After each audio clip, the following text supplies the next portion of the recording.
নারকেলের দুধ দিয়ে রান্না ডিম পটলের কোরমা ভীষণ জনপ্রিয় একটি রেসিপি। এই রেসিপিটা একটু মিষ্টি মিষ্টি স্বাদের হওয়াতে সাদা ভাত কিংবা পোলাওয়ের সাথে দারুণ জমে। কিভাবে এই রেসিপিটা আমি রান্না করি সেটাই আজ আপনাদের সাথে শেয়ার করব। আশা করি প্রত্যেকে আমার পুরো ভিডিওটা কন্টিনিউ করবেন। প্রত্যেককে অনুরোধ জানিয়ে আজকের রান্নাটা শুরু করছি। এখানে আমি পটলগুলোকে ছিলে কেচে রেখেছি আর নারকেলের দুধ বের করার জন্য কুসুম গরম পানি দিয়ে ভিজিয়ে রেখেছি। ডিমগুলোকেও ছিলে রেখেছি। আজকে রান্নার জন্য মেইন উপকরণগুলো একেবারে রেডি করে নিয়েছি। এখন আমি ডিম আর পটলে লবণ মাখিয়ে এগুলোকে ভেজে নিব। আজকের রান্নাটা যেহেতু নারকেলের দুধ দিয়ে করবো, এর জন্য একটা নারকেল কোড়া এখানে কুসুম গরম পানি দিয়ে ভিজিয়ে রাখলাম। দেন চুলায় দিয়ে দিয়েছি একটা কড়াই, এর মধ্যে পরিমাণ মতো তেল দিয়ে দিলাম। তেলটা একটু গরম হতে এর মধ্যে লবণ মেখে রাখা ডিমগুলোকে দিয়ে দিলাম আর 1 চিমটি হলুদ দিলাম একটু গোল্ডেন কালার আনার জন্য। একেবারে সাদা থাকলে আমার কাছে কালারটা কেমন মরা মরা লাগে, তাই একটু সতেজ করার জন্য দিয়েছি একটু হলুদ।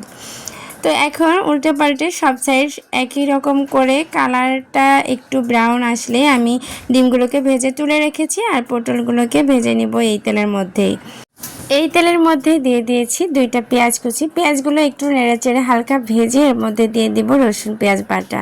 রসুন পেঁয়াজ বাটা দিয়েছি 3 টেবিল চামচ আর আদা বাটা দিয়ে দিলাম 1 টেবিল চামচ। এই সব কিছু ভালো মতো একটু কষিয়ে নিচ্ছি। নেড়েচেড়ে এগুলোকে কষানোর সময় একটু পানি দেওয়ার বদলে দিয়ে দিলাম কোকোনাট মিল্ক। তো এটা দিয়ে আবার নেড়েচেড়ে মশলাটাকে কষিয়ে নিচ্ছি। তো মশলাটাকে কষানোর সময় কিন্তু তেলটা বেরিয়ে আসছে দেখতে পাচ্ছেন। আর যেহেতু আমি পটল আর ডিম ভেজে রেখেছি, তেলের পরিমাণটা একেবারে কম দিয়েছি মশলাতে। এই পর্যায়ে আমি পটলগুলো দিয়ে দিব মশলার মধ্যে এবং ভালো মতো নেড়েচেড়ে মশলার সাথে মিশিয়ে নিব। আর কিছুক্ষণ পরেই দিয়ে দিব ডিম।